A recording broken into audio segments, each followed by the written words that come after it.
వరంగల్ నాకు కొత్త కాదు.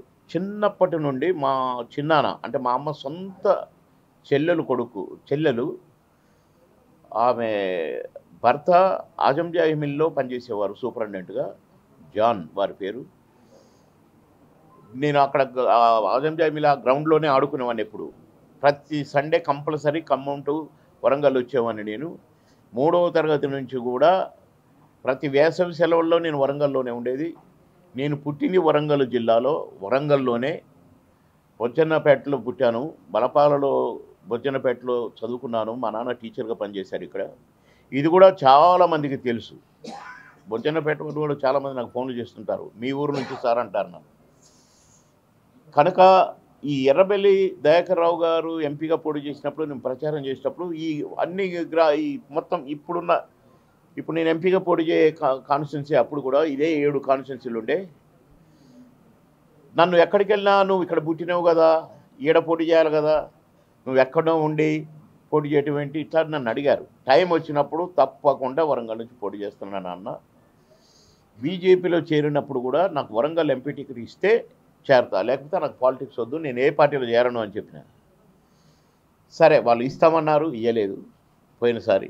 ఈసారి కూడా నాకు ఇవ్వరని తెలిసిపోయింది. అందుకని నేను రిజైన్ చేశాను. కేఏ పాల్ గారు రమ్మన్నారు. వారి మాట కాదని లేక నేను ప్రజాశాంతి పార్టీలోకి రావడం జరిగింది. ఖచ్చితంగా నేను ప్రజాశాంతి పార్టీ తరఫు నుండి ఎన్నికల బరిలో ఎంపీగా పోటీ చేయబోతున్నా.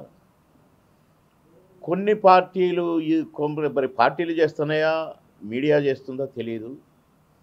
వచ్చేస్తున్నామంట, టికెట్ వచ్చేసిందంట, మీరు కేసీఆర్ గారితో మాట్లాడారట, కేసీఆర్ గారు మీతో మాట్లాడారంట, అయిపోయింది ముద్ర పడిపోయి ఇవన్నీ బాబా 1,00,000 ఫోన్లు నాకు.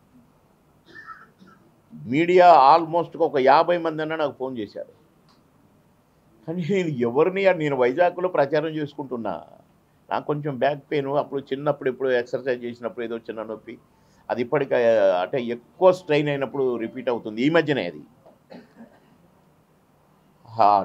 10th క్లాస్ ఎక్కడ, ఇప్పుడెక్కడ, అసలు ఇప్పటికి కూడా ఇబ్బంది పడుతుంది అది. అలాగే నేను ప్రచారంలో ఉన్న వైజాగ్లో నాకేం తెలియదు అని అంటే కూడా చాలామంది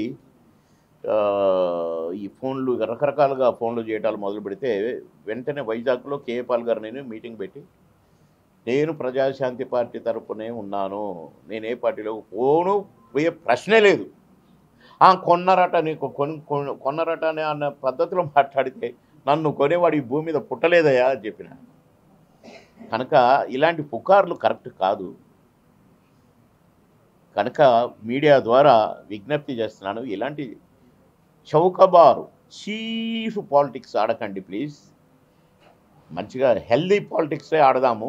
నేను రెడీ ఆడటానికి, మీరు కూడా రెడీ అవ్వండి. ఇకపోతే నేను మంచి క్యాండిడేట్నని భావిస్తారు వరంగల్ ప్రజలనే నేను అనుకుంటున్నాను. ఎందుకంటే సినిమా యాక్టర్గా వరంగల్లో ఎవరూ ఎప్పుడూ పోటీ చేయలేదు. నేను ఇక్కడ పుట్టి అక్కడ ఖమ్మంలో పెరిగి సినిమా స్టార్ అయి, ఏ తెలుగు నటుడు తెలుగు, తమిళ్, కన్నడ, హిందీ పిక్చర్స్లో ఇతర భాషల్లో నటించాల, ఇతర భాషలలో వచ్చి ఇక్కడ నటించారు తెలుగులో. అలాంటి నేను అక్కడ కూడా నాకు పాటలు, డ్యాన్సులు, ఇంత పేరు గడించిన నేను వరంగల్ వాడిని చెప్పుకొని ఎప్పటి నుంచో చెప్తున్నాను అనుకోండి. 6 జిల్లాలందా కానీ, ఓల్ ఆంధ్రలో సోలో అంద కానీ అని, ఓల్ తెలంగాణలో ఇవన్నీ అన్న సినిమాల్లో పెట్టిన కొన్ని. ఇప్పుడు ఇది ఒరిజినల్ బాబు మోహన్గా వరంగల్ ప్రజలకు సేవలు అందించడానికి వచ్చాను. ఖచ్చితంగా ఎక్కడో ముక్కు ముఖం తెలియని జిల్లాలలోనే బ్రహ్మాండమైన సేవలు చేసిన, బ్రహ్మాండమైన వర్కర్ అనిపించుకున్న, రోడ్లే లేని గ్రామాలకు కూడా రోడ్లు వేసి, రోడ్డు లేని గ్రామం లేదో మా నియోజకవర్గంలో అనిపించిన, 6 lanes రోడ్డు కూడా వేసిన. మొత్తం 10 మండల్స్కి నాకు 6 lanes రోడ్డు. డ్రింకింగ్ వాటర్, నీరు లేక మలమల మాడేవాళ్ళు, అలాంటిది సింగూరు నుంచి బ్యాక్ వాటర్ లిఫ్ట్ చేయించి దాని పైపుల ద్వారా మొత్తం కలిసి మంచినీళ్ళు ఇచ్చిన, వ్యవసాయానికి నీళ్ళు ఇచ్చిన. కనుక అక్కడ ఎలాగైతే పనిచేసి అక్కడి వాళ్ళతో షబాజ్ అనిపించుకున్నానో, నేను పుట్టిన ఇక్కడ కూడా షబాజ్ అనిపించుకుంటాను, మంచి లీడర్ అనిపించుకుంటాను. నేను పొలిటీషియన్గా అబద్ధం ఆడక తప్పనే తప్పదు. అలాంటి నేను స్విచ్ ఆఫ్ చేయండి ప్లీజ్. అలాంటి నేను అబద్ధం ఆడలేదండి. 25 సంవత్సరాలు పొలిటీషియన్గా, 3 సార్లు ఎమ్మెల్యే, 3 5 15, ఒకసారి చంద్రబాబుకి యాక్సిడెంట్ అయినప్పుడు గవర్నమెంట్ ఓడిపోయింది. ఆ 5 సంవత్సరాలు 20, ఈ 5 వెట్టి చాకిరి చేశాను ఒక బీజేపీ పార్టీకి. ఎందరికో పనికిమాలిన ప్రచారం చేశాను, గెలిపించాను. అయినా అబద్ధం ఆడలేదు, తప్పు చేయలేదు, రూపాయి లంచం తీసుకోలేదు, కాంట్రాక్టులు చేయలేదు, కబ్జాలు చేయలేదు.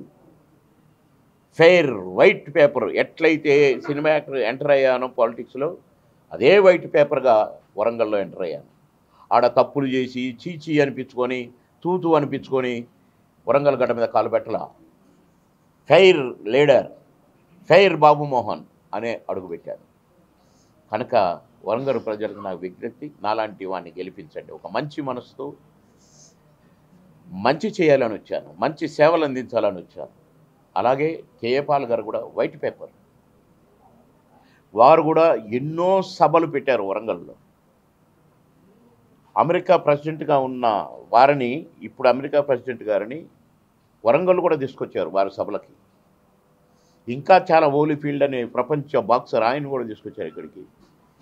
అలాంటి వైట్ పేపర్ అయిన కేఏ పాల్ గారు వారిని రకరకాలుగా బ్యాడ్ చేయడానికి ఎన్నో ఛానల్స్ బ్యాడ్ చేశాయి. ఎందరో లీడర్లు, ఇక వాళ్ళ పేర్లు నేను చెప్పదలుచుకోలేదు. కనుక ఆయన బ్యాడ్ కాదు, ఆయన ఉన్నట్టుగా మాట్లాడే ఒక స్వచ్ఛమైన మనిషి. బైబిల్లో వాక్యాన్ని స్వచ్ఛందంగా బోధించిన ఒక ప్రవక్త లాంటి వాడు ఆయన. ఆయన అబద్ధం ఆడటం రాదు, కేసీఆర్ గారి లాగా అబద్ధం చెప్పడం కూడా రాదు. కానీ పాలిటిక్స్లో అబద్ధాలు చెప్పాలి, లేనిది ఉన్నట్టు, ఉన్నది లేనట్టు చెప్పాలి. చేయలేనిది చెప్పి చేతకాడినోడు అనిపించుకునే అట్లాంటి లక్షణాలు లేవు కేఏ పాల్ గారి దగ్గర. కనుక వారి నాయకత్వంలో డెఫినెట్గా ప్రజాశాంతి ద్వారా నిరుద్యోగ అభివృద్ధి ఖచ్చితంగా, వారు ఎన్నో సాఫ్ట్వేర్ కంపెనీస్ తెచ్చారు. మన రాష్ట్రానికే తెచ్చారు, హైదరాబాద్కే తెచ్చారు, నాకు తెలుసు. ఎన్నో దేశాల ప్రెసిడెంట్లు ఆయనకు క్లోజ్. అలాగే ఉచిత విద్య, ఉచిత వైద్యం అన్ని చోట్ల. రేపు నేను గెలిస్తే ఖచ్చితంగా వరంగల్లో బ్రహ్మాండమైన ఉచిత విద్యకు నా దగ్గరే కేఏ పాల్ గారు, అమ్మ కొంచెం వాటర్ కావాలి ప్లీజ్, 1200 ఎకరాల్లో చారిటీ సిటీ కట్టారు నా దగ్గరే, నా కాన్స్టిట్యున్సీలో 1200 ఎకరాలు.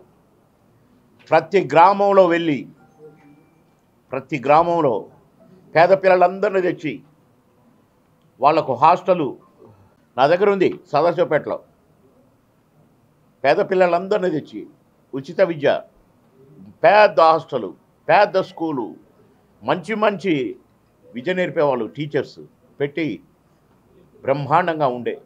విడోలకు, ఓల్డ్ ఏజ్ వాళ్లకు పెన్షన్లు వారి సొంత డబ్బుతో ఇస్తున్నారు కేఏ పాల్ గారు.